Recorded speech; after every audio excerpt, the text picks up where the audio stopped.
Typhoid सिर्फ एक बुखार नहीं है। टाइफाइड बैक्टीरिया कहाँ पनपता है? तो सर इसका आयुर्वेद में कोई अलग इलाज है? टाइफाइड के मरीज को किस तरीके के खान पान का सेवन करना चाहिए? टाइफाइड के बुखार की रोकथाम के लिए क्या करना चाहिए?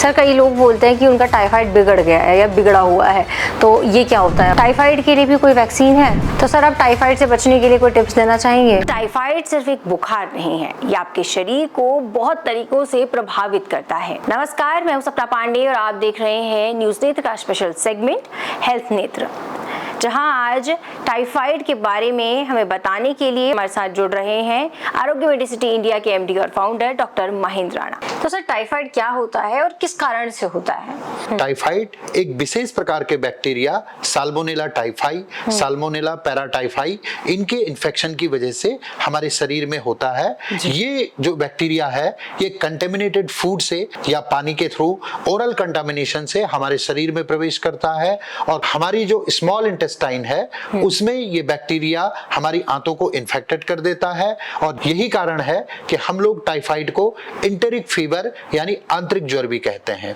जैसे कि आपने इंट्रो में बताया कि टाइफाइड सिर्फ एक बुखार नहीं है, ये बात बिल्कुल सही है। ये हमारे पूरे गट को, खास करके जो हमारा डाइजेस्टिव सिस्टम है उसको डिस्टर्ब कर देता है। हमारा जो फूड होता है उसमें से जो न्यूट्रिशन का एब्जॉर्प्शन होता है वो हमारी इंटेस्टाइन से होता है। तो क्योंकि टाइफाइड में हमारी इंटेस्टाइन इन्फेक्टेड हो जाती है, इन्फ्लेम्ड हो जाती है, तो इस वजह से हमारे शरीर को न्यूट्रिशन नहीं मिल पाता है, जिसकी वजह से हमारी जो बॉडी है वो बहुत ज्यादा वीक हो जाती है और पेशेंट बहुत लो एनर्जी फील करता है। तो सर इसके मेजर जो कॉमन सिम्टम्स हैं जो अमूमन देखे जाते हैं वो हमारे दर्शकों को आप बताएं कुछ। फर्स्ट वीक में एक स्टेप लेडर फीवर पैटर्न इसमें बुखार का आता है, जिसमें कि आपका बुखार सुबह के टाइम पे कम रहेगा, फिर धीरे धीरे ये बढ़ते हुए हाई ग्रेड फीवर की तरफ बढ़ता जाता है और 103 से 104 डिग्री फ़ारेनहाइट तक इसमें फीवर आता है और फिर जो है रात भर फीवर रहता है और सुबह के टाइम पे वो फिर जो है फीवर डाउन हो जाता है। फर्स्ट वीक में जो है फीवर मेन सिम्टम रहता है।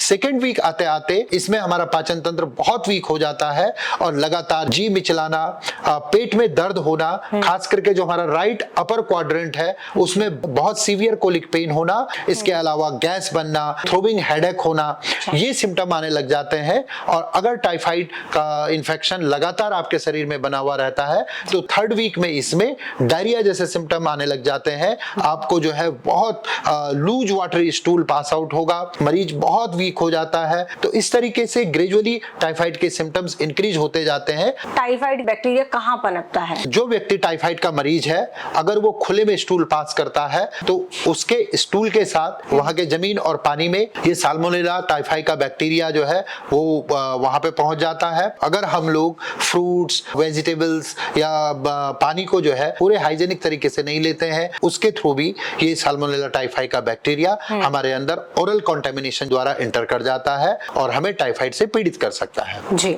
आपने ये तो बता दिया कि कैसे कैसे हमें पीड़ित कर सकता है, लेकिन इसको डायग्नोस कैसे किया जाएगा? हाँ, देखिए ये बहुत इंपॉर्टेंट क्वेश्चन आपका है। टाइफाइड का जो डायग्नोसिस है वो दो तरीके से होता है। पहला जो क्लिनिकल सिम्टम्स मैंने आपको बताए उनके द्वारा जो है उसको डायग्नोस कर सकते हैं और दूसरा जो इसका तरीका है जो एक कॉमन टेस्ट है और ट्रेडिशनली चला आ रहा है वो विडाल टेस्ट है। लेकिन विडाल टेस्ट में सबसे बड़ा ड्रॉबैक ये है कि अगर आपको टाइफाइड का इन्फेक्शन हो चुका है तो कम से कम विडाल टेस्ट के पॉजिटिव आने में 7 से 10 दिन लगते हैं। इसमें जो सबसे ज्यादा रिलायबल या फिर श्योर शॉर्ट टेस्ट जो होता है वो कल्चर होता है कि हम लोग ब्लड कल्चर के द्वारा या यूरिन कल्चर के द्वारा या फीकल मैटर या स्टूल कल्चर के द्वारा इसके बैक्टीरिया की प्रेजेंस को चेक करते हैं। अभी लेटेस्ट में typhi.igm और typhi.igg ये दो ऐसे एंटीबॉडी एंटीजन टेस्ट हैं, इनके द्वारा भी हम लोग जो है टाइफाइड के इन्फेक्शन का कंफर्मेशन करते हैं। ट्रीटमेंट किस तरीके से किया जाता है इसका? देखिए टाइफाइड का जो ट्रीटमेंट है इसमें जैसे ही आपको अर्ली स्टेज में हाई ग्रेड फीवर हो रहा है या फिर आपको नोजिया, वोमिटिंग, ब्लोटिंग जैसे सिम्टम्स हो रहे हैं, एब्डोमिनल पेन फीवर के साथ है, तो रोगी को अपने नजदीकी फिजिशियन फिजिशियन के पास दिखाना चाहिए। उसके बाद उनके डॉक्टर उनके सिम्टम्स के आधार पे उनको क्या क्या सिम्टम्स आ रहे हैं उनका लाइन ऑफ ट्रीटमेंट तैयार करते हैं और वो लाइन ऑफ ट्रीटमेंट के आधार पे हम लोग ट्रीटमेंट करते हैं। जी, तो सर इसका आयुर्वेद में कोई अलग इलाज है या फिर कोई घरेलू उपाय है जो इससे इलाज किया जा सके? टाइफाइड में वात, पित्त और कफ तीनों ही दोष जो है वो दूषित हो जाते हैं, इसलिए हम टाइफाइड को आयुर्वेद में सन्निपात ज्वर की कैटेगरी में रखते हैं और आयुर्वेद में बहुत सारी ऐसी औषधियां हैं जिनके द्वारा हम टाइफाइड फीवर को बहुत अच्छे से कंट्रोल कर सकते हैं। टाइफाइड के मरीज को किस तरीके के खान पान का सेवन करना चाहिए? आयुर्वेद हो चाहे मॉडर्न मेडिकल साइंस हो, दोनों ये कहते हैं कि टाइफाइड में हमारी डाइजेस्टिव पावर वीक हो जाती है, इसलिए इसमें खान पान का महत्व और विशेष हो जाता है। तो टाइफाइड के मरीज को मेरी यही सलाह है कि वो टाइफाइड के दौरान बहुत ज्यादा गरिष्ठ भोजन न करे। गरिष्ठ भोजन से मेरा मतलब है कि बहुत ज्यादा मिर्च मसालेदार ऑयली खाना, उड़द की दाल है, राजमा की दाल है, सफेद चने आते हैं या फिर भिंडी है, बैंगन की सब्जी है, कटहल है, फूल गोभी है, मूली है, जो चीजें गैस बना सकती है ऐसी चीजों से बचना चाहिए। वो उबले हुए आलू ले सकता है या फिर मूंग की दाल का सूप बना के उसका पानी पी सकता है, काले चने का सूप ले सकता है। शहद आपकी बॉडी को बहुत अच्छी एनर्जी देता है तो वो शुद्ध शहद का प्रयोग कर सकता है। इसके अलावा कुछ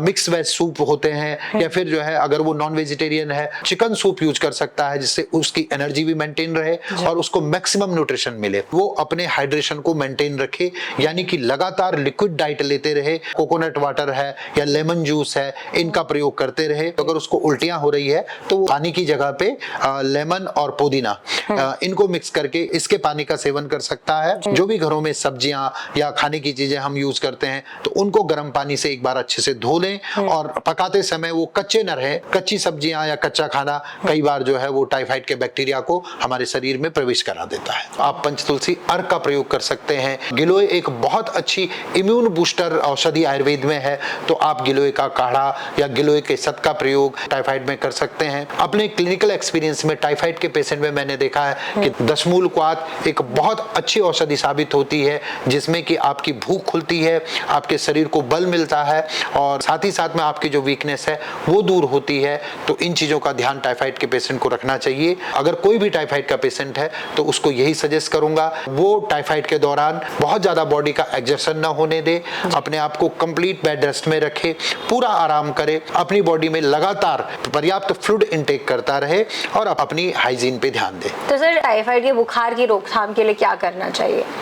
देखिए टाइफाइड का जो बुखार है वो स्टेप लेडर पैटर्न में आता है यानी धीरे धीरे ग्रेजुअली वो इंक्रीज होता है। तो टाइफाइड के बुखार में जब आपका टाइफाइड का फीवर बढ़ रहा है और 100 के आसपास पहुंच रहा है तो इसमें एकदम से आपको जो है टैबलेट नहीं ले लेनी चाहिए क्योंकि कई लोग क्या करते हैं थोड़ा सा फीवर होने पे ही तुरंत जो है बुखार की गोली खा लेते हैं। बजाय इसके आप ठंडे पानी की पट्टी माथे पे रखें, शरीर को पानी से स्पॉन्ज करें ताकि आपका टेम्परेचर मेंटेन रहे। हाँ, उसके बाद अगर आपका बुखार तेज होता है तो आप एंटीपायरेटिक औषधि का सेवन कर सकते हैं। सर कई लोग बोलते हैं कि उनका टाइफाइड बिगड़ गया है या बिगड़ा हुआ है, तो ये क्या होता है और ये कैसे होता है? रिपीटेडली और कई बार तो एपिसोडिकली किसी किसी को 2 महीने बाद, किसी किसी को 6 महीने बाद, किसी किसी को साल भर बाद बार बार टाइफाइड का संक्रमण होता रहता है। तो इसका मेन कारण यही होता है कि जब आपको फर्स्ट टाइम टाइफाइड का इन्फेक्शन हुआ है उस समय आपने टाइफाइड का पूरा ट्रीटमेंट नहीं कराया जो इसका कोर्स होता है और सिम्टोमेटिक राहत मिलने पे बीच में ही टाइफाइड के ट्रीटमेंट को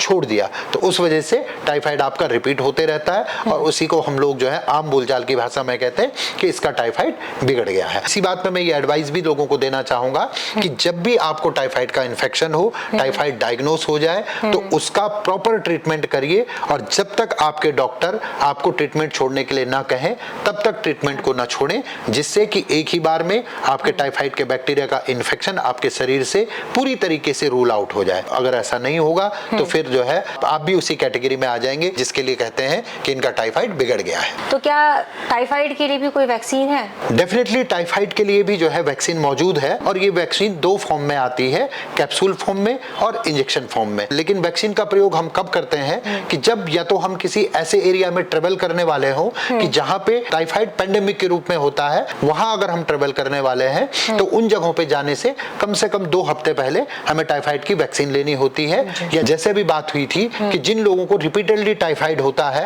या कहें कि जिनका टाइफाइड बिगड़ा हुआ है, उन लोगों को रेनी सीजन शुरू होने से 1-2 हफ्ते पहले टाइफाइड की वैक्सीन को ले लेना चाहिए, जो एक प्रिकॉशन का काम करती है और उससे वो टाइफाइड के इन्फेक्शन से बच सकते हैं। तो सर इस वैक्सीन का असर कितने समय तक के लिए रहता है? जैसा कि मैंने कहा कि टाइफाइड की वैक्सीन 2 टाइप की होती है।